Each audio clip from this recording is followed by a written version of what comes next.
How's it going, everybody? Welcome back to Elvis Junction Reviews. Today we are looking at our first Broadway Limited product for the channel. We are looking at a Broadway Limited GE AC6000 Union Pacific number 7567. My buddy is letting me review this for him because he doesn't do any of the reviewing stuff. So I have said, hell yeah, I will definitely review this. So it comes in this lovely Broadway Limited box.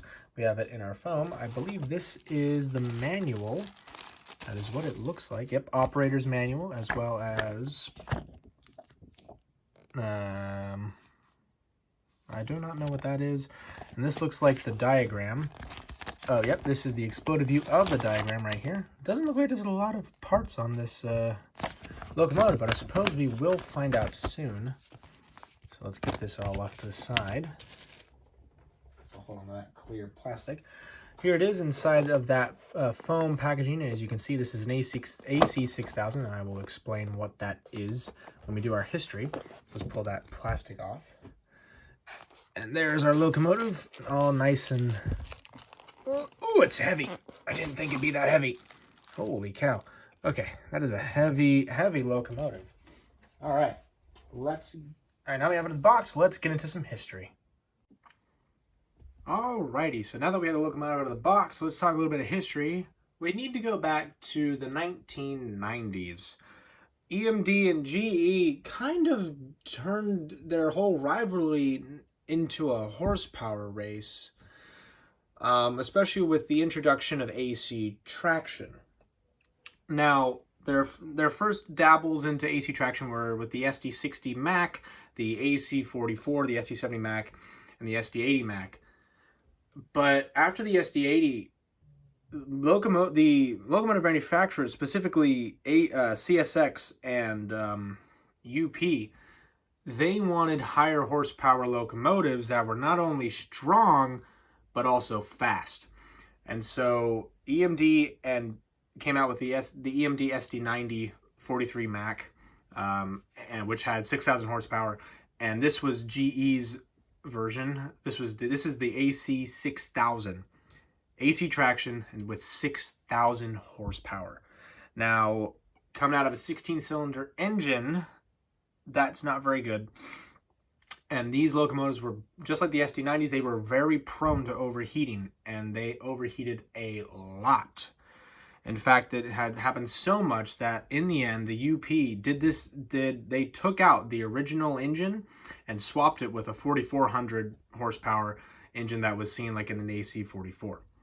So now the fact of the matter is, there are AC6000s still roaming the UP's main lines around their whole entire trackage, now just rated to 4,400 horsepower and repainted into either the flag scheme or even their most recent scheme, which is basically the same scheme you see here, but with the addition of an American flag right here and a slightly bigger shield on the nose. Our number here, 7567, I unfortunately could not find out when it was built, so if anybody could please help me out and let me know in the comments, that would be great. All right, let's get into some detail now. Alrighty, so we're looking at the front of the locomotive here, and we're going to start at the top and work our way down to the bottom as we do. Starting at the top here, you can see a grab iron right here at the top here. It's kind of blurred out, but that's all right. There's some antennas behind it that we will look at later on. Moving down to the forehead, there's nothing there because the number lights are right here on the nose of the locomotive. We have two windshields along with 4 windshield wipers. They are separately applied, and there are also 2 very long grab irons that go the length of the windshield. Moving down to the nose, we have more grab irons here, 2 on the front of the nose here, and then 2 on the angled part of the nose here. We have 2 sand hatches, 1 here and 1 here. Moving down to the actual nose, we have our headlight that is operational in which direction. We have our walkway, or our grab irons that lead from the top to the bottom towards the walkway here. We have our lighted number boards. Yes, they do light up when the locomotive is in motion. We have some more grab irons, 1 here and 1 here, and the walkway grabs right here that go from the bottom of the number boards down to the actual side of the locomotive. Here we have our walkway chain as well as our safety rails here. Our treaded walk step here, as well as the anti-climber right here. We have our coupler cut bar, which runs the entire width of the locomotive. We have our low-mounted ditch lights, aka pilot ditch lights. We have a nice lovely snowplow and 3 EMU hoses on either side. Here is our KD coupler, and there is our air brake hose. Alrighty. Oh, and I forgot, there's the door, and there's a window on the door, and we have our UP shield. And there is our walkway light. Alright, let's get to the back. Alrighty, so we're looking at the back of the locomotive, and already you can see there's a bit of a problem here. One of the walk rails has apparently been unglued, and it is fallen down, so there's unfortunately nothing I can really do about this. Anyway, looking at the side here, you will notice that this is the radiator, and it looks kind of big, and you're probably wondering, I might have seen that before in a previous video, and you're right. The Tier 4 GE, the ET44, has a very similar radiator size to the AC6000. Now the reason for this is to accommodate electronics, and also it's a bigger radiator, which means it can cool down things a little faster. But anyway, we have our sand hatch right here at the top. No, actually, I don't know what that is. Oh no, that is a sand hatch. We have another sand hatch right at the top here, and there are 2 sand hatches right here in that sandwich the rear headlight. We have 2 grab irons that actually cover the number here, 7567.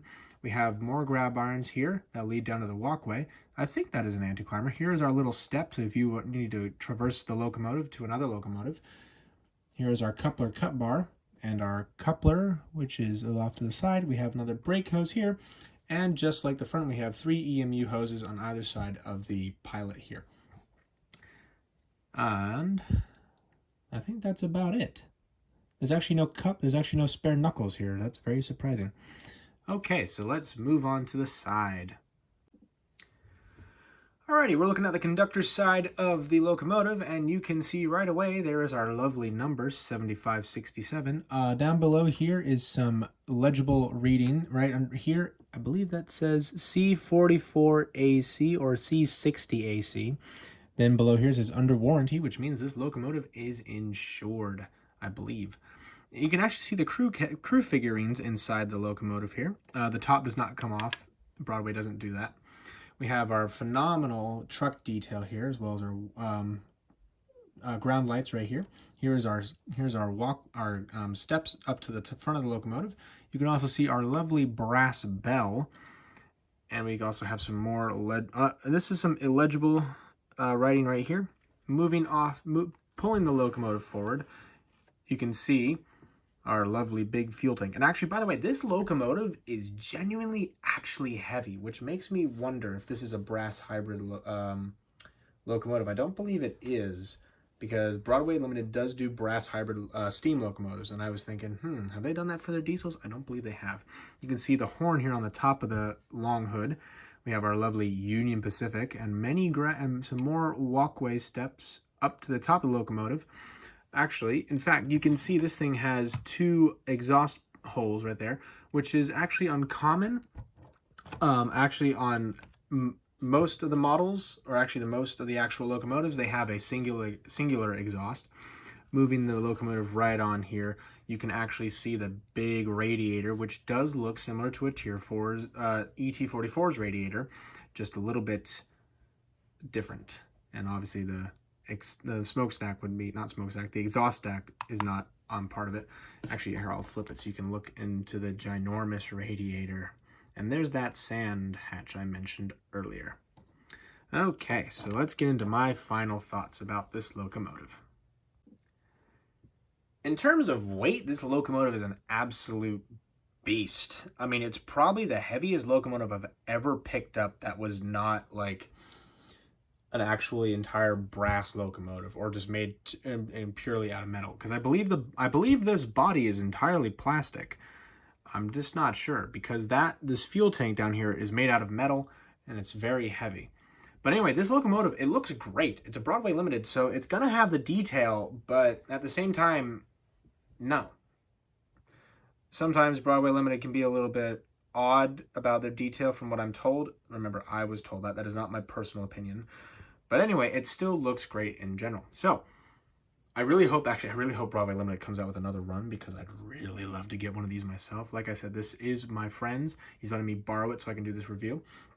But anyway, if you enjoyed this video, please hit that like button. Also subscribe if you have not. and to hit the notification bell to know when I upload another episode. I upload on Mondays and Fridays at 9 a.m., so stay tuned for those days. And thank you very much for watching, guys, and I'll see you in the next one. Bye for now.